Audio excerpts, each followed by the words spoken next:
ओम नमः शिवाय। शिवजी सदा सहाय। ओम नमः शिवाय। गुरु जी सदा सहाय। वायव्य संहिता के उत्तरखंड का अध्याय 37। योग के अनेक भेद, उसके 8 और 6 अंगों का विवेचन, यम, नियम, आसन, प्राणायाम, 10 विध प्राणों को जीतने की महिमा, प्रत्याहार, धारणा, ध्यान और समाधि का निरूपण। श्री कृष्ण ने कहा, भगवान, आपने ज्ञान, क्रिया और चर्या का संक्षिप्त सार उद्धृत करके मुझे सुनाया है। यह सब श्रुति के समान आदरणीय है और इसे मैंने ध्यान पूर्वक सुना है। अब मैं अधिकार, अंग, विधि और प्रयोजन सहित परम दुर्लभ योग का वर्णन सुनना चाहता हूँ। यदि योग आदि का अभ्यास करने से पहले ही मृत्यु हो जाए तो मनुष्य आत्मघाती होता है। अतः आप योग का ऐसा कोई साधन बताइए जो शीघ्र सिद्ध किया जा सके, जिससे कि मनुष्य को आत्मघाती न होना पड़े। योग का वह अनुष्ठान, उसका कारण, उसके लिए उपयुक्त स्थान, साधन तथा उसके भेदों का तात्पर्य क्या है। उपमन्यु बोले, श्री कृष्ण, तुम सब प्रश्नों के तारतम्य के ज्ञाता हो। तुम्हारा यह प्रश्न बहुत ही उचित है, इसलिए मैं इन सब बातों पर क्रमशः प्रकाश डालूंगा। तुम एकाग्रचित्त होकर सुनो। जिसकी दूसरी वृत्तियों का निरोध हो गया है, ऐसे चित्त की भगवान शिव में जो निश्चल वृत्ति है, उसी को संक्षेप से योग कहा गया है।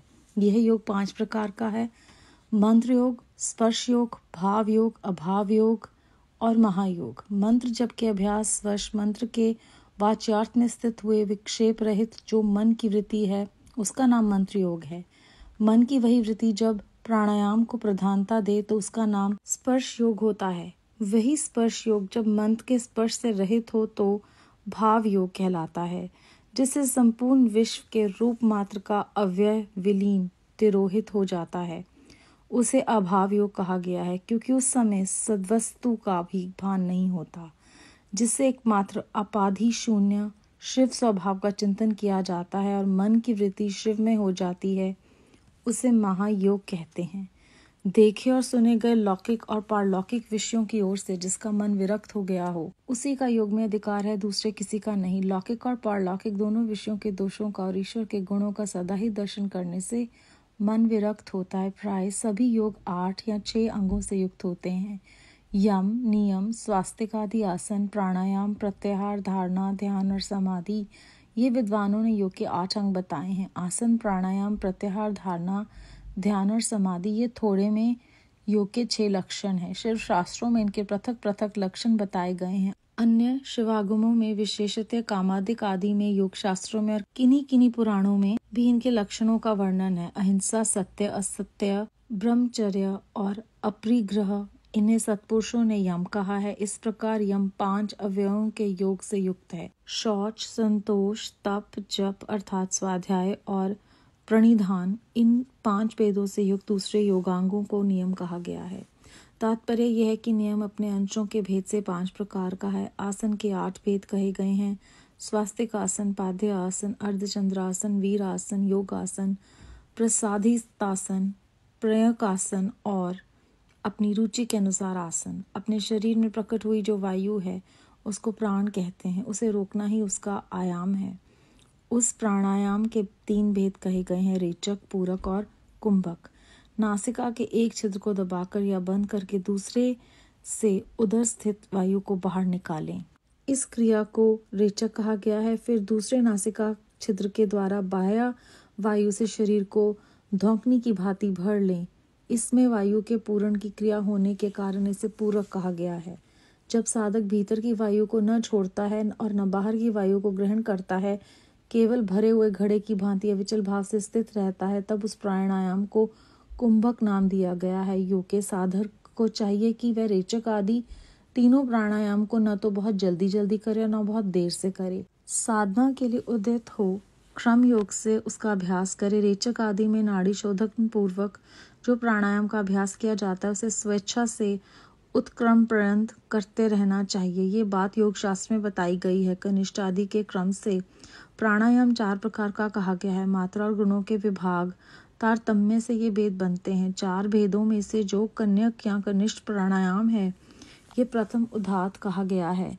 इसमें 12 मात्राएं होती हैं। मध्यम प्राणायाम द्वितीय उदात्त है, उसमें 24 मात्राएं होती हैं। उत्तम श्रेणी का प्राणायाम तृतीय उद्घात है, उसमें 36 मात्राएं होती हैं। उससे भी श्रेष्ठ जो सर्वोत्कृष्ट चतुर्थ प्राणायाम है, वह शरीर में स्वेद और कंप आदि का जनक होता है। योगी के अंदर आनंद जनित रोमांच, नेत्रों से अश्रुपात, जल, भ्रांति और मूर्छा आदि भाव प्रकट होते हैं। घुटनों के चारों ओर प्रदक्षिण क्रम से न बहुत जल्दी और न बहुत धीरे धीरे चुटकी बजाएं। घुटने की एक परिक्रमा में जितनी देर तक चुटकी बजती है उस समय का मान एक मात्रा है। मात्राओं को क्रमशः जानना चाहिए। उद्घात क्रम योग से नाड़ी शोधन पूर्वक प्राणायाम करना चाहिए। प्राणायाम के 2 भेद बताए गए हैं, अगर्भ और सगर्भ। जप और ध्यान के बिना किया गया प्राणायाम अगर्भ कहलाता है और जप तथा ध्यान के सहयोग पूर्वक किए जाने वाले प्राणायाम को सगर्भ कहते हैं। अगर्भ से सगर्भ प्राणायाम 100 गुना अधिक उत्तम है, इसलिए योगी जन प्रायः सगर्भ प्राणायाम किया करते हैं। प्राण विजय से ही शरीर की वायु पर विजय पाई जाती है। प्राण, अपान, समान, उदान, व्यान, नाग, कूर्म, क्रकल, देवदत्त और धनंजय ये 10 प्राण वायु हैं। प्राण प्रयाण करता है, इसीलिए इसे प्राण कहते हैं। जो कुछ भोजन किया जाता है उसे जो वायु नीचे ले जाती है उसको अपान कहते हैं। जो वायु संपूर्ण अंगों को बढ़ाती हुई उनमें व्याप्त रहती है उसका नाम व्यान है।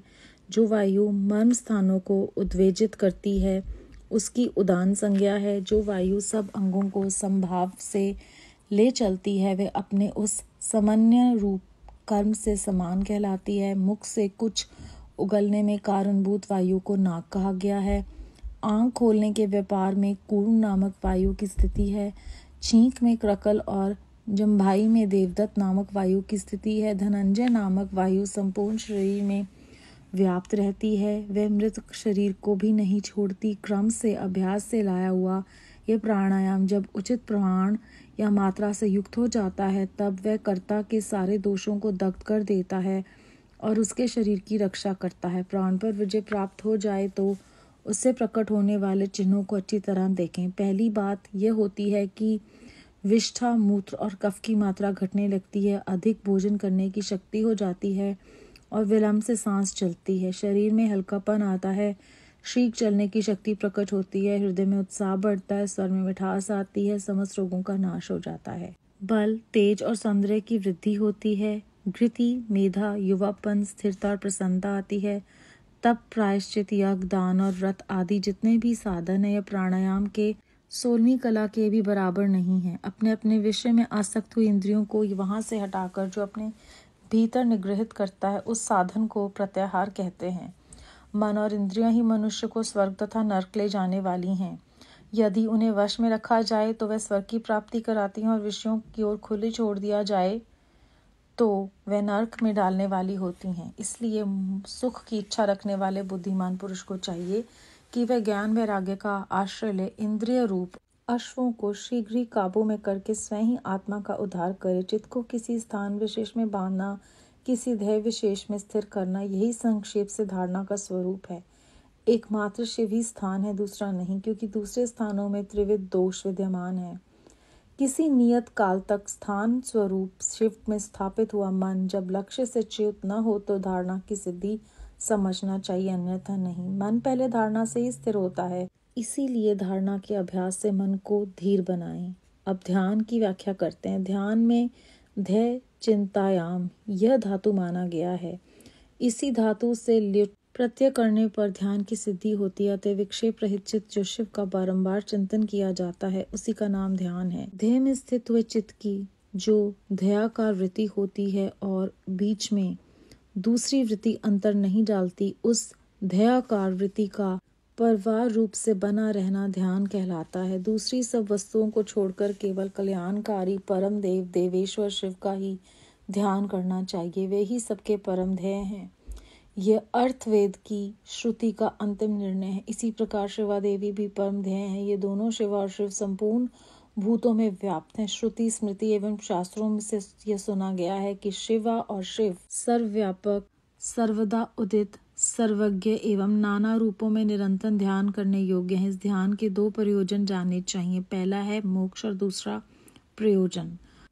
अणिमा आदि सिद्धियों की उपलब्धि, ध्याता, ध्यान, ध्येय और ध्यान प्रयोजन, इन चारों को अच्छी तरह जानकर योग वेता पुरुष योग का अभ्यास करें। जो ज्ञान और वैराग्य से संपन्न, श्रद्धालु, क्षमाशील, ममता रहित तथा सदा उत्साह रखने वाला है, ऐसा ही पुरुष ध्याता कहा गया है। अर्थात वही ध्यान करने में सफल हो सकता है। साधक को चाहिए कि वह जप से थकने पर फिर ध्यान करे और ध्यान से थक जाने पर पुनः जप करे। इस तरह जप और ध्यान में लगे हुए पुरुष का योग जल्दी सिद्ध होता है। 12 प्राणायामों की एक धारणा होती है, 12 धारणाओं का ध्यान होता है और 12 ध्यान की एक समाधि कही गई है। समाधि को योग का अंतिम अंग कहा गया है। समाधि से सर्वत्र बुद्धि का प्रकाश फैलता है। जिस ध्यान में केवल ध्येय ही अर्थ रूप से भासता है, ध्याता निश्चल महासागर के समान स्थिर भाव से स्थित रहता है और ध्यान स्वरूप से शून्य सा हो जाता है, उसे समाधि कहते हैं। जो योगी ध्येय में चित्त को लगाकर सुस्थिर भाव से उसे देखता है और बुझी हुई आग के समान शांत रहता है, वह समाधिस्थ कहलाता है। वह ना तो सुनता है ना सूंघता है, न बोलता है न देखता है, न स्पर्श का अनुभव करता है, न मन से संकल्प विकल्प करता है, न उसमें अभिमान की वृत्ति का उदय होता है और ना वह बुद्धि के द्वारा ही कुछ समझता है, केवल कांटे की भांति स्थित रहता है। इस तरह शिव में लीन चित हुए योगी को यहाँ समाधिस्थ कहा जाता है। जैसे वायु रहित स्थान में रखा हुआ दीपक कभी हिलता नहीं है, निस्पंद बना रहता है, उसी तरह समाधिस्थ चित योगी भी उस समाधि से कभी विचलित नहीं होता, सुस्थिर भाव से अस्थिर रहता है। इस प्रकार उत्तम योग का अभ्यास करने वाले योगी के सारे अंतराय शीघ्र नष्ट हो जाते हैं और संपूर्ण विघ्न भी धीरे धीरे दूर हो जाते हैं। अध्याय 37 समाप्त। श्री कृष्ण जी कहते हैं कि अगर योग का अभ्यास किए बिना ही किसी की मृत्यु हो जाए तो वो आत्मघाती होता है। तो वो मनु जी से पूछते हैं कि कैसे शीघ्र ही सिद्ध किया जा सकता है योग जिससे मनुष्य आत्मघाती न हो। योग का अनुष्ठान, उसका कारण, उसके लिए उपयुक्त समय, साधन, ये सब चीज़ों के बारे में मुझे बताइए। उपमन्यु जी उन्हें बताते हैं कि योग 5 प्रकार का है: मंत्र योग, स्पर्श योग, भाव योग, अभाव योग और महायोग। मंत्र योग में वो कहते हैं कि जब मंत्र के वाच्यार्थ स्थित हुए विक्षेप रहित मन की वृत्ति से हम करते हैं तो वो मंत्र योग है। और जब वही मन की वृत्ति जब प्राणायाम को प्रधानता दे तो उसे स्पर्श योग कहते हैं। और वही स्पर्श योग जब मंत्र के स्पर्श से रहित हो जाता है तो उसे भाव योग कहते हैं। और जिससे संपूर्ण विश्व को एक रूप मात्र अवयव में विलीन होकर हम देखते हैं तो उसे अभाव योग कहा गया है, क्योंकि इस समय किसी भी वस्तु का भान नहीं होता और जिससे एकमात्र उपाधि शून्य शिव स्वभाव का चिंतन किया जाता है और मन की वृत्ति जो है वो शिव में ही हो जाती है, उसे महायोग कहते हैं। उसके बाद वो बताते हैं कि जिसका मन विरक्त हो गया हो सिर्फ उसी का अधिकार है इस योग पर, दूसरों का नहीं। उसके बाद वो कहते हैं कि योग 8 या 6 अंगों से युक्त होते हैं: यम, नियम, स्वास्तिक, आदि आसन, प्राणायाम, प्रत्याहार, धारणा, ध्यान और समाधि। विद्वानों ने इस प्रकार योग के 8 अंग बताए हैं। दूसरी ओर आसन, प्राणायाम, प्रत्याहार, धारणा, ध्यान और समाधि ये योग के 6 लक्षण हैं। और हर एक तरह से शिव शास्त्र में थोड़े थोड़े लक्षणों के बारे में हमें बताया गया है: अहिंसा, सत्य, अस्त्य, ब्रह्मचार्य और अपरिग्रह, जिसका मतलब है कि कोई चीज़ों को इकट्ठा करने की इच्छा ना होना, जितना है उसी में संतोष करना, इसे यम कहा गया है। और यम के 5 अवयवों के योग जो हैं वो योग से युक्त हैं: शौच, संतोष, तप, जप और परिधान। इन 5 भेदों से युक्त दूसरे योगांग को नियम कहते हैं। नियम अपने अंशों के भेद से 5 प्रकार का है। आसन जो है वो 8 तरह के हैं: स्वास्तिक आसन, पाद्य आसन, अर्धचंद्रासन, वीर आसन, योगासन, प्रसादी आसन, प्रयकासन और कोई भी आसन जो आपको आपकी रुचि के अनुसार पसंद हो। जो वायु है उसे प्राण कहते हैं। जब हम उसे रोकते हैं तो वो उसका आयाम है। प्राणायाम के 3 भेद हैं: रेचक, पूरक और कुंभक। एक नासिका से जब हम दूसरी नासिका के छिद्र को दबाकर वायु को बाहर निकालते हैं तो उसे रेचक कहा गया है। फिर दूसरी नासिका से जब हम उसको अंदर भरते हैं, जैसे हम धौंकनी से धुआं भरते हैं, तो उससे पूरक कहा गया है, क्योंकि ये पूर्ण क्रिया है। और जब ना भीतर की वायु को कोई छोड़ता है ना बाहर की वायु को ग्रहण करता है, एक घड़े की भांति स्थिर होकर साधक जब बैठता है तो उसे कुंभक कहा गया है। किसी भी साधक को योग के इन तीनों प्राणायामों को ना तो जल्दी जल्दी करना है और ना बहुत देर लगा कर करना है, इसका निरंतर अभ्यास करना है। फिर वो बताते हैं कि कनिष्ठ आदि के क्रम से प्राणायाम 4 तरह का है। मात्रा और गुणों के विभाग से तारतम्य से ये भेद बनते हैं। चारों भेदों में जो कन्यक या कनिष्ठ प्राणायाम है वह प्रथम उद्घात है। इसकी 12 मात्राएं होती हैं और प्राणायाम की जो द्वितीय है उद्घात है उसमें 24 मात्राएं होती हैं और जो सबसे उत्तम श्रेणी का प्राणायाम है उसमें 36 मात्राएं होती हैं। और उससे भी जो श्रेष्ठ चतुर्थ प्राणायाम है, जब उससे किया जाता है तो पसीना और कंपन महसूस होती है। अलग अलग योगियों के अंदर अलग अलग तरह की अनुभूतियाँ होती हैं। जैसे किसी को बहुत ज़्यादा आनंद जनित रोमांच का आभास होता है तो किसी के नेत्रों से अश्रु बहते हैं, कोई जलब, कोई भ्रांति और कोई मूर्छा को महसूस करते हैं। कहते हैं घुटनों के चारों ओर प्रदक्षिणा क्रम से ना बहुत जल्दी और ना बहुत धीरे जो चुटकी बजाई जाती है उसे एक मात्रा कहा गया है। मात्राओं को क्रम से जानना चाहिए क्योंकि अभी हमने जाना कि जितनी मात्राएं हैं उसी के आधार पर विभिन्न प्रकार के प्राणायाम होते हैं। प्राणायाम के 2 भेद हैं, अगर्भ और सगर्भ। जप और ध्यान के बिना किया गया प्राणायाम जो है वो अगर्भ कहलाता है। जप और ध्यान से जो हम प्राणायाम करते हैं उसे सगर्भ कहते हैं। अगर्भ जो है वो सगर्भ से 100 गुना उत्तम है।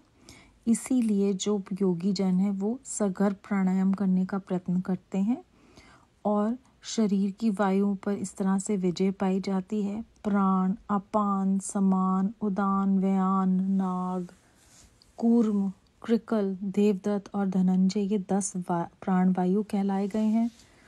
प्राण जो है वो परायण करता है, इसीलिए उसे प्राण कहते हैं। जो भी हम भोजन खाते हैं उससे जो वायु नीचे ले जाती है उसको हम अपान कहते हैं और जो हमें शरीर को चलाने के लिए ऊर्जा प्राप्त कराती है उसे व्यान कहते हैं। जो वायु हमें हमारी इंद्रियों को उन सूक्ष्म स्थानों पर उन्हें उजागर करती हैं और उसे हम उदान कहते हैं। जो वायु अंगों को स्वभाव में ले चलती हैं और संयम पूर्वक कर्म से चलती हैं उसे समान कहते हैं। मुख से कुछ न उगलने में कारणभूत वायु को नाक कहा गया है। आंख खोलने के व्यापार में कूर्म नामक वायु की स्थिति है। छींक में क्रकल और जमाई में देवदत्त नामक वायु की स्थिति है। धनंजय जो है वो संपूर्ण शरीर में व्याप्त रहती है, वह मृतक शरीर को भी नहीं छोड़ती। इस तरह से क्रम से अभ्यास में लाया हुआ प्राणायाम जब उचित प्रमाण या मात्रा से युक्त होता है तो वो सारे दोष जो हैं कर्ता के उससे दूर कर देता है और उसकी शरीर की रक्षा करता है। इसीलिए प्राणायाम जो है वो हमें विभिन्न प्रकार के रोगों से बचाता है। और वो कहते हैं कि जब हमें प्राणायाम का असर दिखता है तो विष्ठा, मूत्र और कफ की मात्रा कम होने लग जाती है, शरीर में हल्कापन महसूस होता है, हृदय में उत्साह बढ़ता है, स्वर में मिठास आती है, बल, तेज और सौंदर्य में भी वृद्धि होती है, स्थिरता आती है, युवापन महसूस होता है और प्रसन्नता होती है। तप, प्रायश्चित, यज्ञ, दान और व्रत जितने भी साधन हैं ये सब प्राणायाम के 16वीं कला के भी बराबर नहीं हैं। तो इस तरह से जब मन और इंद्रियां मनुष्य अपनी काबू कर लेता है तो वो स्वर्ग को महसूस करता है। और अगर विषयों की ओर आंखें खुली रहें और अपनी इंद्रियों के वश में हो जाए तो वो नरक का आभास कराती हैं। चित्त को किसी साधन विशेष से बांधना जो है वो ध्यान विषय में स्थिर करना, इसी को धारणा कहा गया है। एकमात्र शिव ही स्थान है, दूसरा नहीं, क्योंकि दूसरे स्थानों में दोष हैं। और वो कहते हैं मन में पहले धारणा से खुद को स्थित करें, फिर धारणा के अभ्यास से जब मन धीर हो जाता है तो ध्यान करें।